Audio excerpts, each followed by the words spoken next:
Aquaba sur ITV. Bienvenue sur ITV. Très heureux de vous retrouver pour une nouvelle aventure. Alors, Aquaba, cette expression est communément utilisée pour souhaiter la bienvenue et exprimer son hospitalité aux visiteurs. Au fil du temps, l'expression Aquaba se généralise et tout Ivoirien l'utilise généralement pour souhaiter chaleureusement à ses convives venus d'ailleurs la bonne arrivée.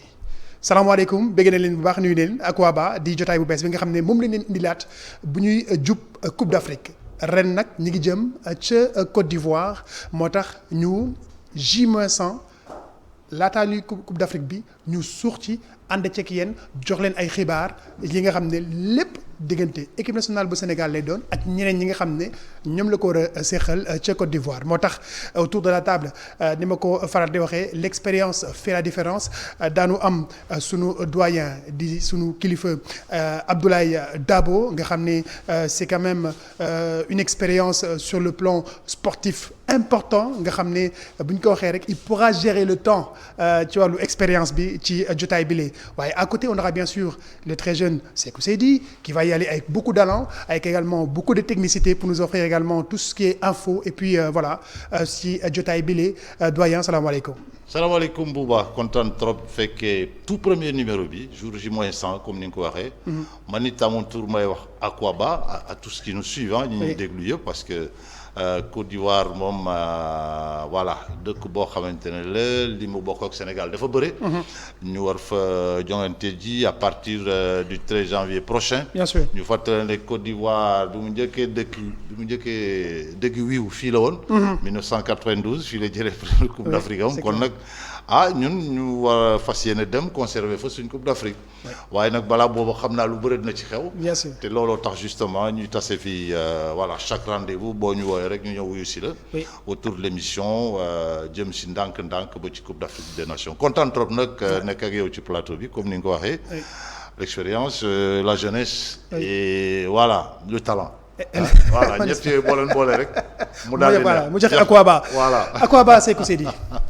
Waba Bouba ak Waba tous nos téléspectateurs ak ñi nga xam ne c'est des auditeurs et des internautes parce que c'est une émission boo xamante ni dinañ ko am également et nos lecteurs également voilà dinañ ko am pour nos lecteurs pour le digital pour également ñi nga xamante ne ñoom ñooy écouter à travers les podcasts nañ fexe ba ñëpp gis ci seen bopp comme on l'a fait en 2022 c'était une réussite ci côté magazine bi c'était une réussite côté couverture c'était une réussite également puisqu'on est revenu avec le trophée nous souhaitons également que campagne bi ñu dem que ce soit une réussite ci production bi ñuy def ñun et que également que le Sénégal ramène encore ce trophée à la maison ce sera une affaire très significative comme ni ko doyen rappelé léegi en 92 quand la Côte d'Ivoire est venue gagner le trophée ici au Sénégal nous on n'était pas encore voilà ce monde-là mais quand même on s'en souvient. C'est pourquoi il y a l'expérience et la jeunesse aujourd'hui. Oui, c'est clair. Alors, on va très rapidement démarrer jotaay bi la c'est vrai que Coupe d'Afrique bi ñu ngi ci jëm jour J-100 Aliou Cissé tey ci suba jàkkaarloo nag taskatu xibaar yi génne moom itam ñaata fukki joueurs ak ñett yi nga xam ne ñu war a dem jogante match amical bi Sénégal ak Cameroun. waaw justement ni ki tey la ko def fale ca Goodred du conférence de presse bi nga xamante ne amal na ko fa avec une liste comme ni nga ko waxee 26 joueurs. D'accord. yoo xamante ni woo na leen il y a eu des du nouveau il a juste conservé ñi nga xamante ne ñoo fi nekkoon. ak ñi nga xamante ne def nañu des retours. Le nouveau c'est Mamadou Sané. qui est appelé en équipe nationale pour la première fois A. On rappelle qu'il a fait quand même l'équipe A prime qui est l'antichambre. Qui est équipe A bi mais il y a également les retours de Noah Fadiga qui a été écarté un peu avant de me retrouver au gang. Il y a également d'autres joueurs qui sont là comme Nampalys Mendy qui n'avaient pas de club et tout donc c'est une liste boo xam te ne si on suit un peu la logique de Cissé depuis qu'il est à la tête de cette équipe nationale il y a rien de nouveau il y a rien de surprenant voilà il l'a d'ailleurs évoqué en conférence de presse. D'accord donc doyen Abdoulaye Dabo liste bi génn na ce sera donc le 16 octobre si je me trompe pas Sékou au stade Bollard de Lens Sénégal Cameroun là il faudra montrer quand même autre chose après défaite bi nga xam ne am nañ ko fii suñu digg ak Algérie. waaw muy dëgg match boo xamante ne ñëpp a ngi koy xaar parce que booy dem Coupe d'Afrique. La meilleure façon de se jauger c'est de jouer contre les grands. Jouer nañ contre un grand d'Afrique muy Algérie ñàkk match bi fii suñu dëkk. ñu war a jouer ji contre Cameroun loolu yëpp bokk na ci préparation boo xamante ne c'est loolu la ñu mus a ñaanal équipe nationale. comme ni ko Seydi waxee sànq liste bi génn na on s'intéresse beaucoup à la liste parce que saa yu liste bu ñu publier liste à peu près la ñuy xool configuration bi à peu près la ñuy xool les tendances qui se dessinent. Il y a eu des retours normal Lampalis on l'attendait beaucoup. Mais son statut de chômeur entre guillemets pendant quelques mois ne lui permettait pas d'être titulaire. Sané est revenu sillage la continuation la c'est pas un tout nouveau. Et puis on demande pas mieux bon voilà équipe bi toll na foo xam ne tey il y a un noyau dur c'est autour de ce noyau dur là que tourne toutes les nouveautés, tous les changements. Bon, de toute façon, c'est un grand match. On attend beaucoup de ce match. Sénégal-Cameroun, dafa mos a saf moom. Je pense que cette fois aussi, quel que soit le caractère amical du match, dina nekk match boo xamante ne dafa am importance pour le Sénégal. D'accord. Donc c'est que c'est on est à quelques mois de cette Coupe d'Afrique. Am na nag ay xaw a jaaxle tuuti rawatina ci wàllu défense bi défense bu Sénégal bi yaakaar naa itam taxawaay la boo xam ne foo ñu jàngat ko tuuti. Ouais, tout à fait.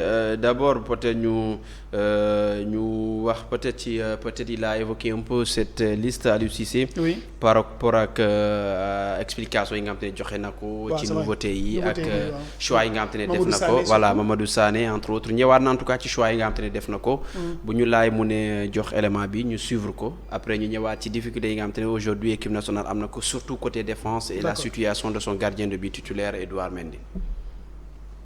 jongante bi tey contre Cameroun ñëpp xam nañ Cameroun jarutul ñu koy préparer équipe bu mag la ci biir équipe boobu tamit am nañu ay individualité yoo xam ne individualité yu intéressant la je crois que ñun ci défaite nañ jógee donc c'est important ci défaite boobu tamit ñu am si ay jàngat yu ñu fa def mooy que am na yu bëri yoo xam ne lu baax def nañ ko contre Algérie mais am na tamit as tuuti yoo xam ne ay détails la sax mën naa wax mais détails yu am importance yoo xam ne war nañ ci progresser tey am nañu chance réagir face équipe bu Cameroun bii nga xam ne équipe bu baax la je crois que comme match yu important rek ñun fas yéene nañu def suñu kéemtalaay kattan vraiment pour am résultat bu baax mais surtout continuer di préparer CAN bi nga xam ne mi ngi ñëw dans 4 mois.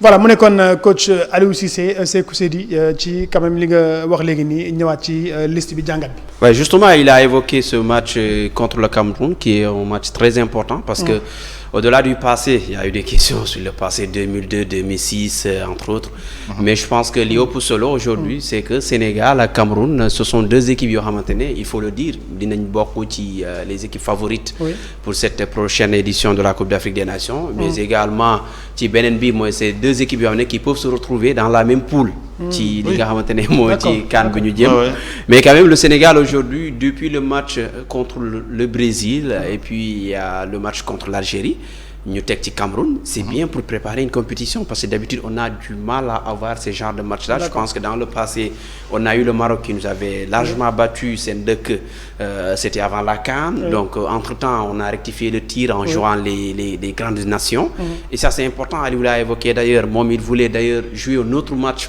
après celui contre le Cameroun c'était prévu contre le Mali mais finalement le match va pas se tenir pour des raisons du calendrier le tirage qui est prévu entre-temps et tout mais quand même c'est un bon match comme l'a dit tantôt le doyen pour se jauger un peu les grands parce que le Cameroun quand même c'est une grosse équipe. Voilà doyen souvent supporters yi et puis on en parlait un peu sur les réseaux gars yi dañu doon kaas ne Sénégal du jouer avec les grandes nations de football même après Coupe du Monde bi et bi ñu Angleterre gagné je pense que 4-0 3-0 les gens ont dit mais il faut ñu jouer avec les grandes nations moo xam Espagne moo xam Argentine etc. et là je pense que les fédéraux ont entendu quand même cet appel. Ouais, je crois qu'ils ont entendu cet appel et c'est tout à fait c'est heureux qu'ils l'entendent parce que une équipe bon il faut c'est dans l'épreuve qu'on se construit comme on le dit c'est dans l'épreuve qu'on se construit tey jii tase nga j'ai beaucoup de respect pour la Gambie tase nga Gambie suba nga tase ak France il y a toujours quelque chose à apprendre je crois que jóge ci c'est cool disait tout à l'heure Brésil Algérie Cameroun. Et c'est pas mal. Hein. Ouais. C'est pas mal pour une équipe qui veut vraiment jouer les grands rôles. Pour une équipe maintenant, bon, tu as envie de te prouver à toi-même et de rester sur la même lancée. Donc on applaudit très fort à cette équipe. Et puis, bon, ce sera quoi? Ce sera au match, mais vraiment très attendu. C'est pas au Cameroun, c'est pas au Sénégal, c'est en terrain neutre. Donc chacun va jouer crânement ses chances. Et voilà, et on a toujours tout en sachant que chaque équipe a ses binationaux. Ah oui, ses binationaux, parce que moi, je me rappelle avoir couvert beaucoup de Sénégal, Cameroun, mais en France, et ça a toujours été des matchs très, très, très bien joués. Le niveau est très bon et on ne demande pas mieux, parce que boy, Kharadika, il faut il faut gagner. Mais aussi, doyen, il y a quand même une inquiétude de me corriger, il y a une tout. Par rapport à la défense, quand même, on voit Edouard Mendy du côté quand même de l'Arabie Saoudite, qui encaisse beaucoup de buts. La défense aussi, Kalidou Koulibaly qui a mal démarré son début de championnat. C'est quoi en tant que journaliste aussi, justement, la question a été posée à l'UCC, d'ailleurs en conférence de presse, parce qu'aujourd'hui, la force de l'équipe nationale du Sénégal, c'était la défense. À l'UCC, son gros chantier depuis qu'il est à la tête de l'équipe nationale du Sénégal, ça a toujours été d'avoir une assise défensive, cohérente, d'aller rassurer. La preuve, quand nous gagnons en 2022, le Sénégal n'a encaissé que 2 buts tout au long du tournoi, même si match de poule on a marqué qu'un seul but, mais quand même après on a mis en 2-1, on a mis en 3 et tout. Mais quand même, depuis nous jouons entre le match contre l'Iran, nous jouons après Bolivie, quelque chose comme ça, on avait fait 1-1. Depuis lors, le dernier match contre l'Algérie, le Sénégal a encaissé quand même 14 buts. 14 buts, c'est énorme en 11 matchs, c'est plus d'1 but par match. Donc, l'Olmone est contre fort Sénégal. Donc aujourd'hui, c'est une inquiétude que cette équipe-là, les contre forum n'est que tes faiblesses. L'autre chose, ces défenseurs et ces gardiens de but encaissent beaucoup de buts. Edouard, à un moment donné, il était à 11 buts encaissés en 3 matchs. Et c'était sur 16 tirs cadrés, quelque chose comme ça. Parce que souvent, on dit que bon, encaisser, c'est un ensemble avec la défense et tout. Mais quand on revoit les tirs cadrés avec le nombre de buts encaissés, là, on se rend compte que le gardien, sur 2 face à face, il a encaissé un but. Donc, ça, c'est inquiétant. Tu prends Mori Diaw qui était chanté par les Sénégalais l'année dernière, mais Rennes, aujourd'hui, Mori Diaw, il est dans une situation beaucoup compliquée. C'est vrai qu'il a fait un gros match contre le Paris Saint-Germain. 10 arrêts contre le PSG. Oui, mais Mori Diaw, il a rarement fait un mauvais match contre le Paris Saint-Germain. Parce que justement, c'est son ancien club. C'est pourquoi je n'aime pas que les gens baser sa saison sur ce match-là. C'est un match référence, on est d'accord. Mais ça ne détermine pas sa saison. Sa saison, elle n'est pas du tout bonne. Ngadjel Seni, il était à 17 buts encaissés. Il a changé de club aussi. Ouais, il a changé de club. Voilà, mais quand même, depuis 2-3 matchs, il est en train de sortir la tête de l'eau. Il y a Edouard Mendy qui est également, voilà. Mais ça va changer, mais il faut reconnaître que c'est un problème. Parce que je prends des statistiques pour terminer. La CAN, Edouard Mendy, avant d'aller à la CAN, ils ont gagné la Ligue des Champions. Le monsieur, il marchait carrément avec Chelsea. Il avait encaissé 17 buts en 23 matchs avant d'aller à la CAN. Ça va. Tu prends après ça, l'année dernière, voilà, ça a démarré la dégringolade de Edouard Mendy. Il a pris 17 buts en 12 matchs avec Chelsea. Donc, ce qui veut dire que lui, ça ne monte pas. Son niveau est en train de baisser. Cette année, il est quoi? Il est à 13 buts. Il a déjà pris. Donc, pour dire que sa situation, elle est là. De l'autre côté, Mori Diaw aussi, il en a énormément encaissé. Mais espérons que peut-être Canby, que les choses changent. Doyen, pour changer un gardien, on sait que c'est pas facile pour les sélectionneurs, parce que quand même, c'est quelqu'un... On l'appelle le dernier rempart. Il a besoin de confiance, il a besoin de mental, il a envie de se sentir aimé, il a envie de se sentir que tout le monde est derrière lui. Pour Edouard, c'est quand même difficile. C'est très difficile. Mais en fait, c'est extrêmement important. C'est le statut du gardien de but qui pose problème. La solitude, il est le seul. Lui, il parle aux gens et les gens ne lui parlent pas. C'est clair. Tu vois déjà ce que ça fait, place-toi là, machin. Mais non, c'est à lui de dire aux gens. Bon, ça, on passe rapidement. Pour le cas d'Edouard Mendy, c'est vrai que moi, je me disais que ça allait être un cas après, parce que, bon, Boholé, Ascension, Mugabe, Chutum, ça arrive dans la vie, parce que la carrière, c'est pas un long fleuve tranquille. Il y a des moments où ça chute. Mais bon, maintenant, je crois que c'est un garçon à qui il faut beaucoup parler. essayer de le réarmer moralement, essayer de le remettre en confiance. Parce qu'il a les qualités requises. Hein. Franchement, il a les qualités requises. Il n'est pas aussi âgé que ça. Donc il faut y aller avec tact. Il faut y aller avec discuter tact. avec lui. Voilà. Mais je ne suis pas en train de dédouaner Edouard Mendy. D'accord. Ce qu'il y a lieu de constater aussi, si on prend tout le compartiment défensif, mais il y a une instabilité chronique. Ouais. Kalidou, il est couplé à qui? Aujourd'hui, Niakhaté. Hier, c'était Pape Abdou Cissé. Avant, c'était Abdou Diallo. Ensuite, il y a eu parfois même Kouyaté qui a joué. Donc, il y a d'abord la recherche d'une paire. Abdoulaye Seck. Il y a d'abord la recherche d'une paire de centraux fixes, vraiment qui puissent être titulaires. Ça, c'est un problème. Sur les flancs, Sabali, c'est un bon latéral, mais souvent blessé. Alors, on ne peut pas trop compter sur. Balotouré, c'est mi-figue, mi-raisin. Donc, il y a un problème. Parce qu'une défense, aussi bien on peut prendre les gens individuellement, aussi bien sur le plan du collectif aussi, il y a à bâtir une défense autour de quelqu'un, avec des éléments et des pièces de rechange. Aujourd'hui, cet élément, le seul valable, est titulaire, c'est Kalidou Koulibaly.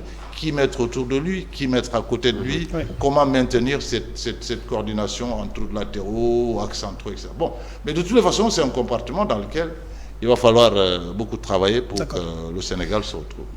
C'était notre point fort en tout cas. Voilà, c'est pour terminer. Oui, on va suivre la réaction justement de Cissé. Mi nga xam ne wax na ci la situation de sa défense, l'inquiétude qui est bien réelle et nan lay def pour trouver une solution justement avant la CAN. C'est vrai que ces derniers temps depuis Coupe du Monde bi parce que tamit bu ñuy wax dëgg tamit loolu c'est la réalité.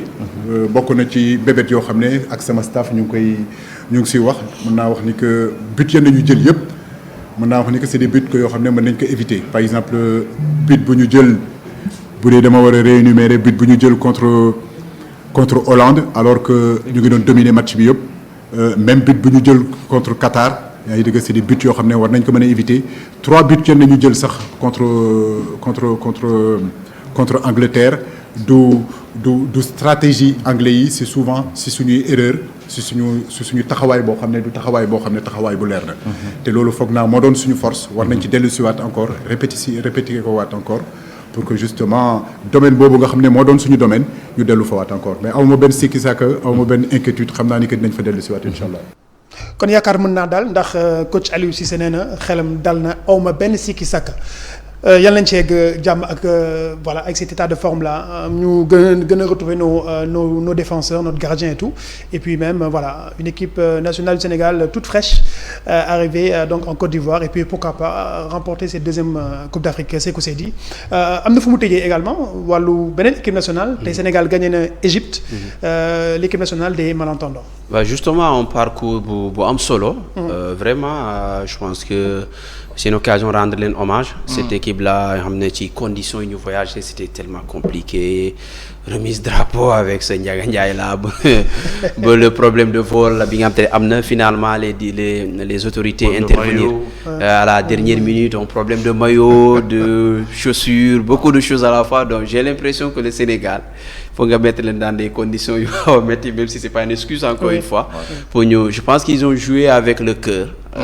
Ils se sont défendus, ils ont défendu les couleurs nationales ba yegg revenir avec une médaille de bronze.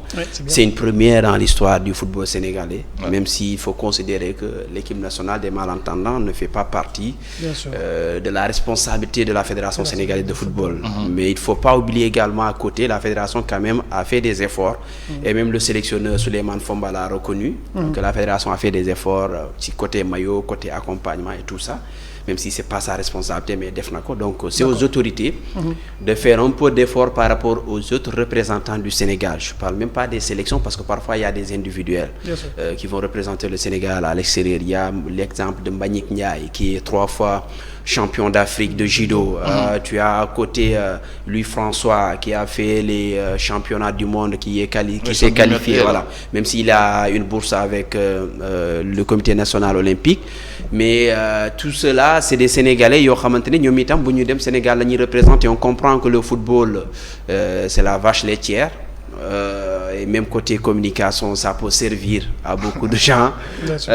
Vous voyez, mais quand même il faut ñu góorgóorlu tuuti. Mais quand même chapeau à cette équipe là et félicitations au staff, à Souleymane Bara Fomba. D'accord, rapidement doyen Abdoulaye Diallo. Content, ça fait, on est très fiers de cette équipe là, voilà, qui allait nous représenter. C'est une nouvelle belle carte postale du Sénégal à travers le monde. Bon, moi, mais bon, des malentendants, oui, qui sont finalement entendus. Bien sûr. Des sourmiers qui ont pu parler le langage du football, on peut placer Outé à ce niveau-là. Bon, voilà, on encourage tout le monde et puis c'est l'ensemble du football qui gagne. Peut-être maintenant accentuer la prise en charge sociale, surtout parce que c'est des footballeurs qui n'ont pas comme tuteur la fédération, c'est handisport. Donc, dolel handisport aussi, dolel équipe Bobo, et puis que d'autres pratiques handisport puissent nous rapporter d'autres succès. Voilà, c'est le premier numéro d'Akwaba sur ITV. Nous sommes en route vers la Coupe d'Afrique des Nations. Motar Sekou Seydi, Aliou Cissé également, là le tëjee. Ouais, il en a parlé d'ailleurs, félicité Nalen. Il a évoqué son parcours et tout. On va suivre ces mots de félicitations et d'encouragement à cette sélection. C'est parti. waaw ñooñu tamit ñu ngi leen di féliciter bu baax football bi moom famille la voilà ñoom ñëpp ci ñun nañ bokk ñun ci ñoom nañ bokk ñu ngi leen di féliciter encadrement bi féliciter vraiment ñii nga xam ne ñoo leen nekk di tàggat yóbbu leen foofu vraiment félicitations parce que première la pour ñoom te loolu vraiment day gën a développer suñu football bi. Voilà, c'est bon. Mu nekkoon donc coach Aliou Cissé njukkal gi mu dellool équipe nationale des malentendants, troisième, qui reviennent avec la médaille de bronze. Et j'espère qu'ils seront récompensés à la hauteur de l'exploit. Sekou Seydi ñu jàll nag ci souvenir de CAN ku wax Coupe d'Afrique wax souvenir avec la CAN 2015 Sélé Mbaye caméraman nga xam ne moom itam am na lu mu dund parce que la Coupe d'Afrique ce n'est pas seulement les reporters sportifs, les journalistes, les photographes, c'est aussi les cadreurs. Ils sont très près du terrain, ils sont également en dehors du terrain, ils sont dans les coulisses, dans les vestiaires. ñoom itam dañuy dund loolu.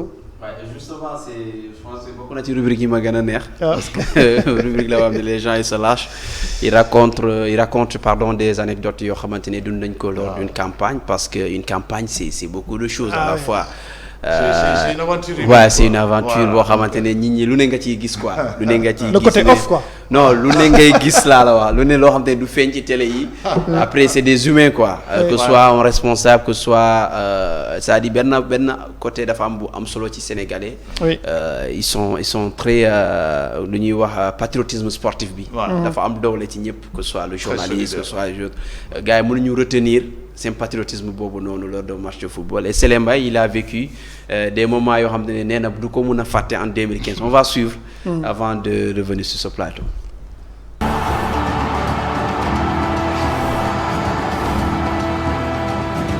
Man la Sélé Mbaye nekk photographe sportif nekk ci benn média bu tudd Média Sénégal.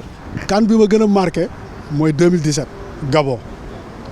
ndax CAN bi dañoo ñëw indaale équipe boo xamante ne maanaam ñun journalistes yi sax ñoo gënoon naagu équipe bi ñu ne coupe bi suñu coupe la ku ñu taxawal rek naan la on va vous mettre dans la sauce terme boobu la ñu indi woon en 2017 ba ñu ne Cameroun du ma ko fàtte mukk Cameroun gagné ñu Camerounais yi naan ñu on vous a mis dans la sauce de Dobada ñu nekk fa di xeex ak ñoom li ma gën a marqué nag ci CAN boobu mooy jooy Sadio Mané yi.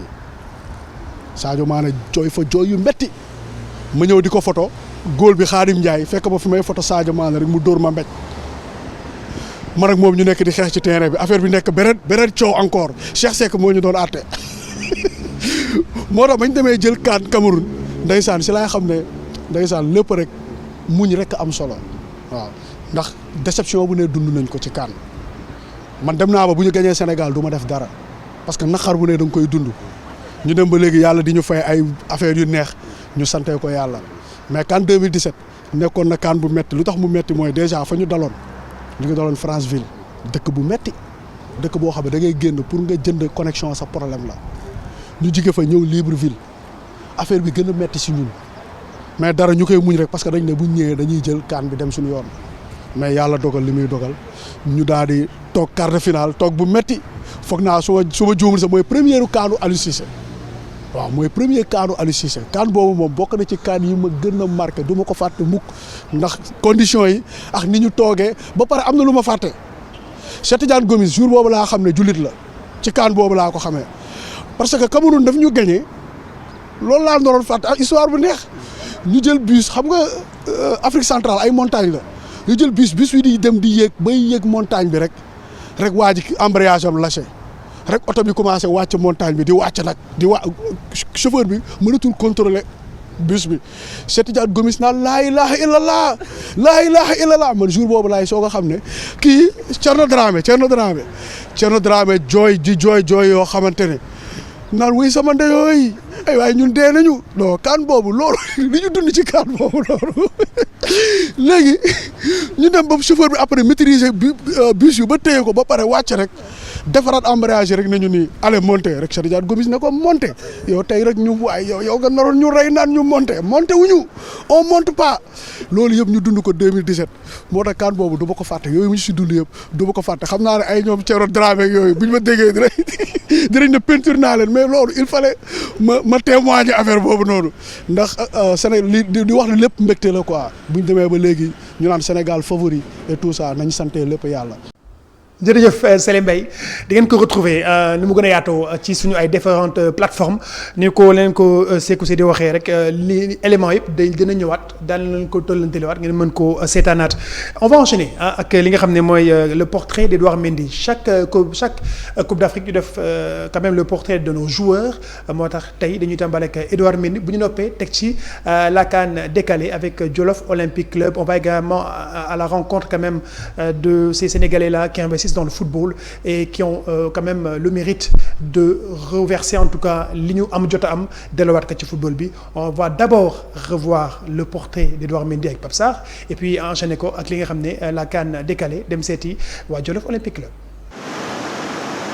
di juga ka daanu Edouard Mendy lu mu miin la rawatina ak bu nekkee ci ay jafe-jafe ba war cee génn waaye bi mu amee ab gaañu bu metti ci Chelsea ba léegi ki fi nekkoon gardien de but bi gën a xarañ ci Afrique ak ci àdduna bi daanaka loolee jamono yi jafe na ko cay jamonoom dugaloon ko but doon lu yombut waaye fii ñu toll nii Edouard Mendy daanaka lu ci ëpp ci lu attaquant yi di dóor ci kawam dafay dugg moo xam ci équipe nationale la wala sax ci club bii di Al Ahli ca championnat bu Arabie Saoudite ma mu dem ci été bile ngir dal di relancer waat carrière am wala sax dal di koy jeexal ak contrat bu mujj boo xam ne am na ci koppar bu takku waaye ca club boobule encaissé na fa fukki but ak ñeent ci juróom-ñeenti jogante yoo xam ne amal na ko fa muy état de méforme boo xam ne tax na ba ñu bëri ragalal Edouard Mendy ne place de titulaire am ci équipe nationale wóoru tut donte ne leader la ci vestiaire bi li ko waral mooy ñi topp ci ginnaawam di Seny Dieng wala sax Mory Diaw mi nga xam ne dafa am ab aisance ak jeu de pied am ñu ngi ci ginnaawam di wane loo xam ne xel mën naa nangu ñu jël place am waaye saytukatu football yu Sénégal yi réeréewuñu benn yoon ne Aliou Cissé mi ñuy dàkkantale El Tactico doon tu koy gaaw a indi ay coppite ci ay titulaire am rawati nag buñ doonee ay cadre Edouard Mendy mi nga xam ne njeexitalu atum 2018 ba léegi mu ngi ci équipe nationale bi yaakaar ba tey nga am nekku moyul Aliou Cissé mi nga xam ne lu jege juróom-ñetti at mu ngi ci bopp équipe nationale moom lay tegaat ci campu équipe nationale bu Sénégal ci Coupe d'Afrique des Nations bi nga xam ne ci la ñu jëm weeru janvier ca Côte d'Ivoire.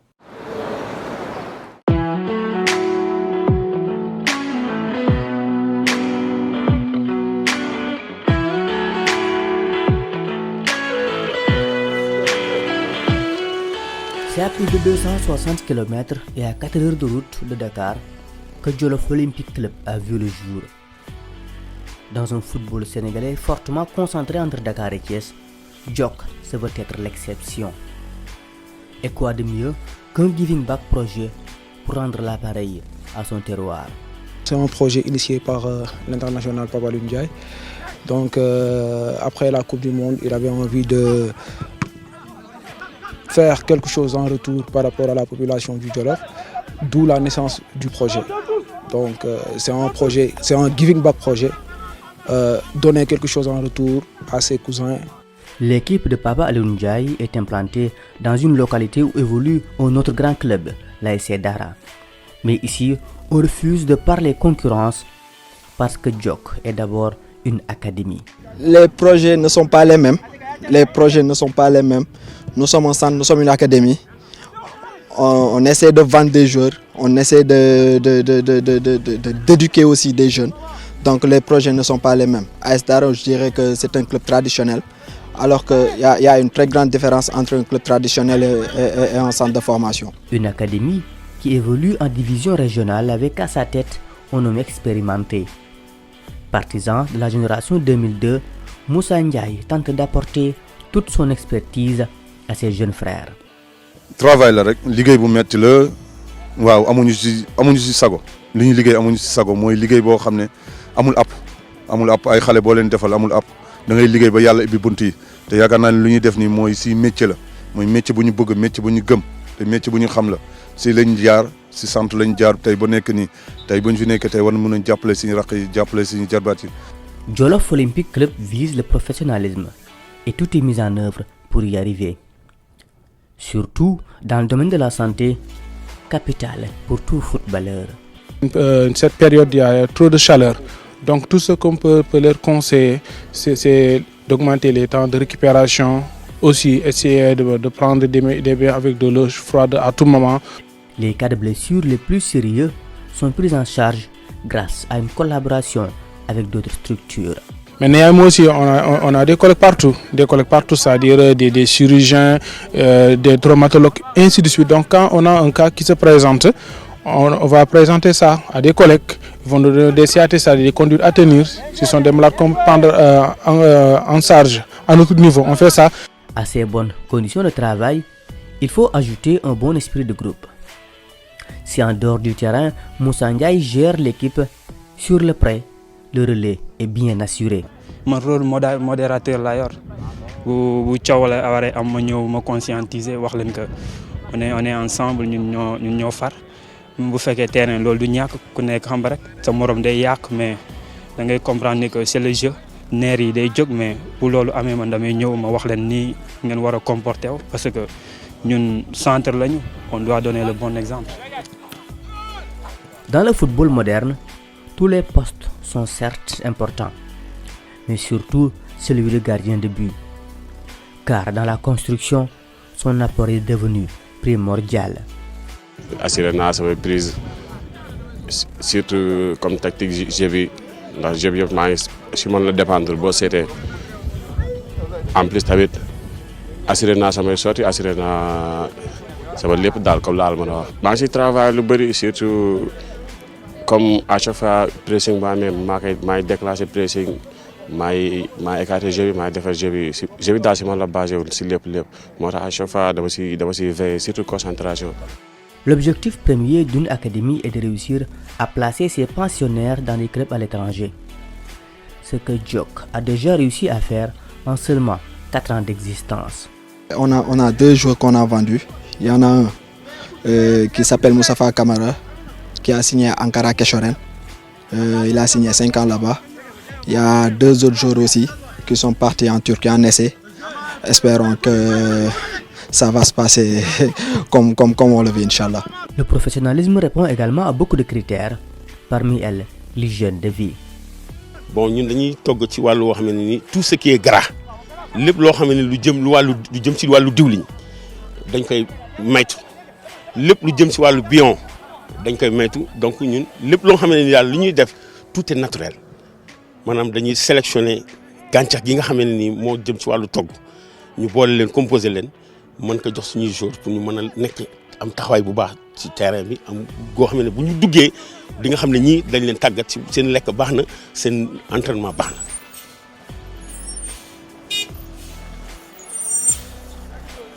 Et les moyens de déplacement sont capitaux pour un club qui vise très haut. Au début, c'était un peu difficile parce qu'on n'avait pas un moyen de transport. Maintenant, alhamdoulilah, par la grâce de Dieu, avec notre président qui ne ménage aucun effort, pour nous mettre dans de très bonnes conditions. On a notre bus. Maintenant, pour se déplacer, il y a moins de problèmes maintenant. 17 hectares, c'est la superficie octroyée au milieu de terrain de Demir Sport pour la réalisation de son projet d'envergure au cœur de son Jolof natal. 2 terrains d'entraînement dont l'un avec gazon naturel, un hôtel pour l'hébergement, une piscine pour la récupération sont prévus sur place. Ce qui aura forcément un impact positif sur l'emploi des jeunes de sa localité. Économique dans la mesure où on essaie de mettre en place des infrastructures comme des hôtels, des piscines, qui nécessairement va contribuer au chômage, puisqu'on va employer des jeunes et tout. Ce qui fait l'exception de cette académie, c'est la diversité de ses activités. L'agriculture et l'élevage font partie intégrante du projet JOC qui étale ses tentacules jusqu'en dehors de la pelouse. Ouais, JOC essaie de nourrir ses pensionnaires par l'entreprise elle-même. Vous voyez, les champs il est là-bas juste à côté. On essaie de cultiver tout ce qu'on va consommer. JOC, c'est local. Il y a une partie consacrée à l'élevage, une autre partie consacrée à l'agriculture. Donc tout ce que JOC va consommer va provenir de là-bas. Après la pose de la pelouse synthétique, l'achèvement des travaux des vestiaires et des tribunes démontables vont permettre au club de recevoir ses matchs dans son propre terrain, ce qui va forcément augmenter l'attractivité de l'équipe qui veut conquérir tous les cœurs des Jolof et de défendre leurs couleurs sur toutes les pelouses du pays.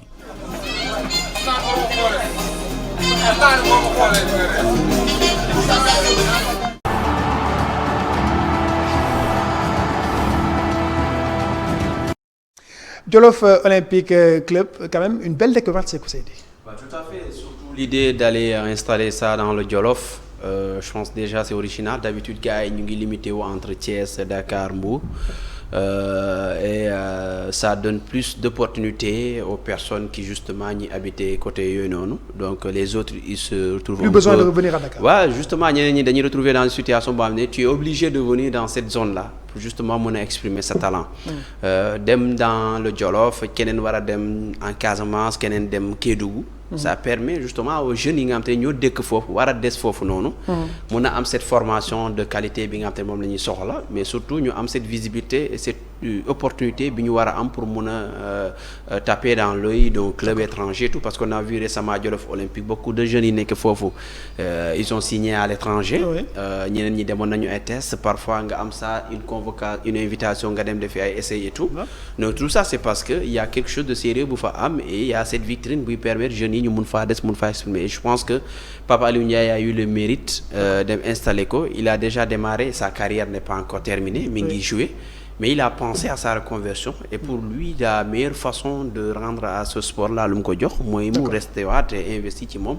Et j'espère que les autres vont suivre. Il y a déjà Chermeng qui a son école de football, je pense à Thiès. Il y a les autres qui sont là, les Salif Diao, c'est très important. D'accord. Doyen ku nekk daa war a am chance quand même moo taxit ñu yaatal affaire yi. Waaw non, juste raison. Nous saluer aussi l'initiative, c'est extrêmement important parce que pour nous avoir un football national, il faut que nous ayons un maillage national assez conséquent. Et ça commence par des activités comme ça qui permettent aux jeunes d'éclore et de mieux se faire connaître. Donc c'est bien, c'est très bien. Voilà. On salue, on applaudit, on encourage. Voilà, on applaudit, on encourage, voilà. Et voilà, persévérer. Lolo moy yoon bi lu ngeen am jëlé ci bitim réew indi waat leen ko ci réew mi. On va finir avec 2 rubriques, Sékou Seydi. La CAN sur le net, c'est aussi des infos fraîches sur le net. Ouais, on est tous coachs. Sénégal moom ñëpp coach nañu. 17 millions de Sénégalais, 17 millions de coachs. Moo tax dañuy boole ñaar yi jox leen ko Sékou Seydi. Mais la CAN sur le net d'abord. Voilà, la CAN sur le net, info yi nga xam te ne ñoo gën a fraîche, c'est par rapport à justement débat bi ñu doon def sànq entre le titulaire kan moo war a nekk titulaire entre Edouard Mendy ak Seyni Dieng. Il y a beaucoup de personnes qui connaissent, chacun y va de sa compréhension et de ce qu'il voit en termes de forme actuelle de ces joueurs-là. Il y a Mansour Loum qui a posé le débat, il a dit Edou, Seyni, Mori. les avis sont partagés sur les niveaux, mais unanimes en même temps sur le fait que Cissé ne va pas bouleverser sa hiérarchie. Parce qu'on sait que c'est quelqu'un qui tient beaucoup à lu muy woowee continuité et tout, donc c'est Edouard Mendy, lui son titulaire. D'ailleurs wax na ci sànq on l'a suivi. Mais ku nekk am na lu mu ci wax entre Sadio Ballon d'Or ak ñeneen ñi comme ni ngeen ko mën a gisee ci écran bi. Ku nekk ak avis bu mu ci joxe, comment Aliou Cissé doit choisir, qui doit choisir. C'est d'ailleurs l'importance de cette rubrique-là, on est tous coach, que j'aime bien également. L'autre point moo nekk le cas Assane Diao, le jeune de Real Betis. Mi nga xam te ne Aliou Cissé évoqué na pourquoi il n'est pas là, qu'il est plus espagnol que sénégalais et tout.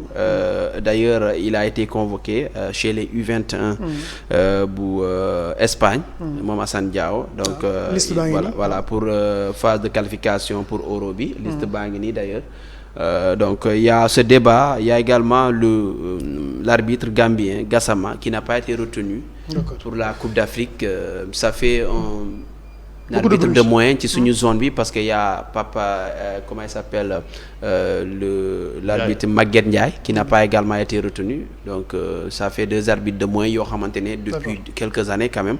Après Malang Diédhiou ñoom ñoo nekkoon, bon Gassama c'était avec Malang Diédhiou. Après il y a eu Ndiaye qui est venu, mais finalement voilà, il y a eu des...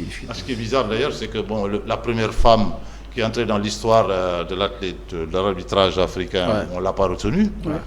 C'est la Rwandaise, on ne comprend pas trop bien. Bon, Sikazoué, on ne s'attendait pas à ça. Il a été la star. C'est la dernière CAN. Voilà. On va terminer quand même, c'est la dernière rubrique. On est tous coachs, ni ma ko waxee léegi nii Sénégal ñëpp ay entraîneurs nañu, ñëpp am nañu lu mu war a wax ci équipe nationale bu Sénégal. Moo tax on va aller avec Serigne Saliou Deme. Serigne Saliou Deme moom itam coach la, ñu xool ko ñëwaat.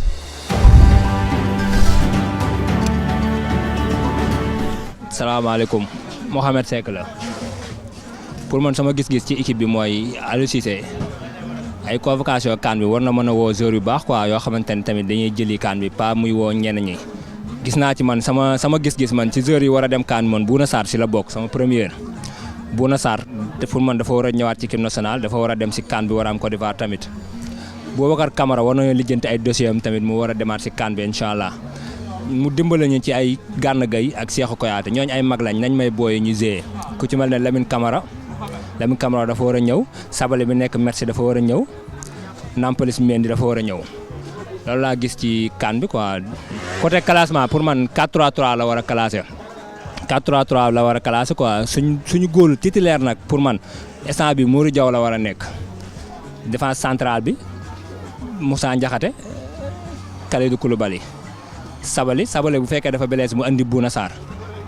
Gauche mu teg fa Jackson. Milieu terrain bi Nampalys Mendy, Lamine Camara, Pape Matar Sarr. Ci kaw Iliman Ndiaye, Sadio Mané, Boulaye Dia bu bokkul mu teg Ismaïla Diop, mu teg fii maanaam Nicolas Jackson. Loolu mooy classement bi ci man sama gis-gis quoi pour man. Voilà, chaque semaine ñu jox leen micro bi ngeen wax yéen itam ba dañu bëgg fii ba Coupe d'Afrique ba di ñëwaat incha allah. Côte d'Ivoire semaine bu jot na ñëpp joxe seen classement ku bëgg mu ñëw rek Sékou Seydi sax dafa war a ñëw ñu woo ko, mais c'est important voilà parce que c'est une affaire de tous l'équipe nationale du Sénégal, doyen, n'est-ce pas? Ouais, mais man équipe nationale yàgg naa ko, c'est le bien public national quoi. Waaw ñëpp ko. Voilà, donc ça transcende toutes les divergences confessionnelles. Bon, voilà, quand l'équipe nationale joue, c'est le Sénégal qui bouge. Donc ku ci nekk sànni sa kaddu. Et donne la parole à tout le monde. Voilà, gars yi da ngay dawal sa brouette ba mu yàgg nga joxe classement. Ubbi kantinam après. Joxe classement. Et surtout que parfois kii dawal brouette boobu noonu mun na gën a xam football la Sékou Seydi bi toog classement. Le football il est universel. Il y a des gens moom mooy seen dund moom rek la ñuy seetaan. Donc ils connaissent très bien le football. Peut-être amuñu possibilité exprimer wu wala situation yi présentée wu, mais c'est des gens qui connaissent très bien le football. On termine peut-être par cette information qui vient de nous parvenir, mooy par rapport à la Coupe du monde de beach soccer bu 2024. Le Sénégal est dans la poule C avec Bélarus, Colombie et Japon. D'accord. Moi j'ai l'impression qu'en Coupe du monde ces deux pays-là nous reviennent beaucoup. Colombie, Japon. Mais l'autre tirage maintenant c'est celui de la CAN aussi, hein. Le 12 octobre. Le 12 octobre. Voilà. on saura qui rencontre qui. Voilà, pour le moment, qui non mais bon, voilà. Après carte claire. Voilà, c'était le premier numéro d'Aquaba sur ITV, votre magazine sportif qui vous accompagne et qui vous dit tout sur la CAN du Sénégal et la CAN des autres équipes. C'est que c'est dit merci. Merci beaucoup, Bouba. On se retrouve la semaine prochaine. Inch'Allah. Coach, doyen. Bon, voilà, je préfère. Ah, oui, coach, il donne ses classes. Alors, l'équipe de Jigéen Sénégal de Famathioune est toute prête. Nous sommes prêts pour votre rendez-vous du week-end Jigéen Sénégal avec Fama et sa team. Nous on se retrouve la semaine prochaine pour un nouveau numéro d'Aquaba. Et surtout, n'oubliez pas que le foot ne s'arrête jamais sur nos antennes. Merci, bonsoir et bon week-end.